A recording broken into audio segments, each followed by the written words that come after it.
মহানবী সাল্লাল্লাহু আলাইহি ওয়াসাল্লাম এর আবির্ভাবকালে দুনিয়ার অবস্থা। মহানবী সাল্লাল্লাহু আলাইহি ওয়াসাল্লাম এর আগমনকালে আরব, অনারব, এশিয়া, ইউরোপ, আফ্রিকা সহ সমগ্র পৃথিবীর অবস্থা নিতান্তই খারাপ ছিল।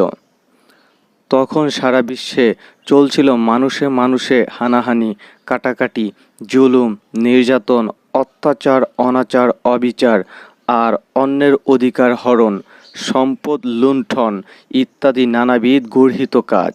দুর্বলের প্রতি সবলের জুলুম ছিল শক্তিমত্তা ও যোগ্যতার নিদর্শন। সময় মানবজীবন যে কিরূপ অভিশপ্ত আর কুলসিত হয়েছিল তা ইতিহাসে সবিস্তার বর্ণিত হয়েছে। জগৎব্যাপী চলছিল অভিশপ্ত ইবলিসের জয় জয়াকার। খ্রিস্টীয় ষষ্ঠ শতাব্দীর শেষ প্রান্তে এসে দুনিয়ার মানব ধর্ম, মনুষ্যত্বের যাবতীয় মহৎ গুণাবলী পাপাচার আর অনাচারের অন্ধকারে সম্পূর্ণ আচ্ছাদিত হয়ে পড়েছিল। পাপাচার, দুর্নীতি, অন্ধবিশ্বাস, কুসংস্কার প্রভৃতির বেড়াজালে আবদ্ধ হয়ে সৃষ্টির সেরা মানুষ তাদের ন্যায়, অন্যায়, বিচারবোধ হারিয়ে ফেলেছিল। পৃথিবীর মানুষের এত অধঃপতনের পরও হযরত ঈসা আলাইহিসসালাম এর পৃথিবী থেকে আসমানে উত্থিত হয়ে যাওয়ার পর হতে 570 বছর পর্যন্ত কোনো নবী রাসূলের আবির্ভাব ঘটেনি।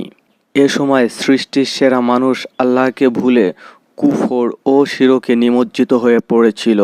ফলে মানুষ তার মনুষ্যত্ব হারিয়ে পশুর মতো অদম হয়ে গিয়েছিল।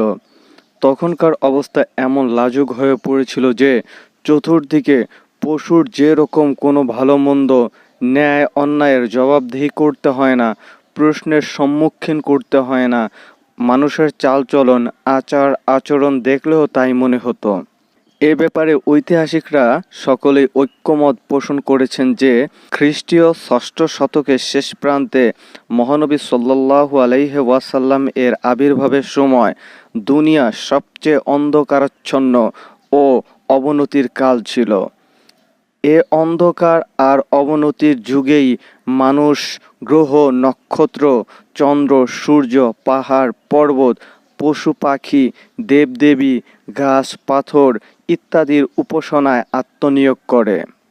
এভাবে মানুষ এক আল্লাহর স্থলে বহু প্রভুর উপাসনার বেড়াজালে আবদ্ধ হয়ে পড়ে। এ সময় আরব ও তৎসংলগ্ন অঞ্চলসমূহে খ্রিস্টীয় এবং ইহুদি ধর্মের বেশ প্রভাব ছিল। ভারতে হিন্দু ধর্মের প্রভাব বিস্তার করেছিল। ভারতীয়দের ধারণা, দেহকে যত বেশি কষ্ট দেওয়া যায়, আধ্যাত্মিক উন্নতি তত অধিক হয়ে অন্তরের পবিত্রতা সাধিত হয়। এই চিন্তার ফলশ্রুতিতেই হিন্দুদের মাঝে যোগবাদ এবং খ্রিস্টানদের মাঝে সন্ন্যাসবাদের উদ্ভব ঘটে।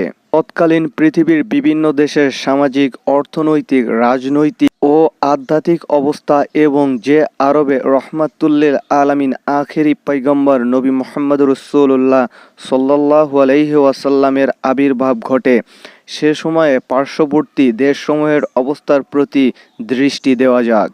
খাজা আবদুল্লাহর শাদী মোবারক।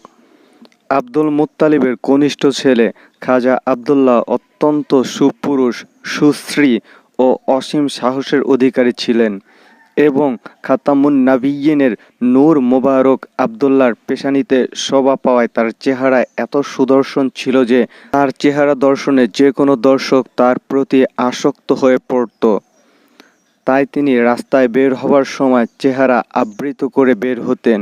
ইহুদিরা তাওরাত কিতাবের ইঙ্গিতে বুঝতে পারল যে শেষ নবীর আগমন সন্নিকটে এবং তার নিদর্শন আবদুল্লাহর মধ্যে বিরাজিত।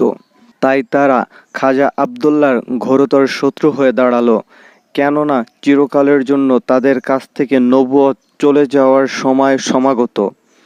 তাদের সর্দারিও তাদের কাছ থেকে চিরবিদায় নিয়ে চলে যাবে। তাই তারা যে কোনো উপায়ে আবদুল্লাহকে হত্যার গভীর ষড়যন্ত্রে লিপ্ত হলো। একদিন খাজা আবদুল্লাহ শিকারের উদ্দেশ্যে জঙ্গলে যান। ইহুদিরা একে অপূর্ব সুযোগ মনে করে বনে যেয়ে তাকে হত্যা করার চেষ্টা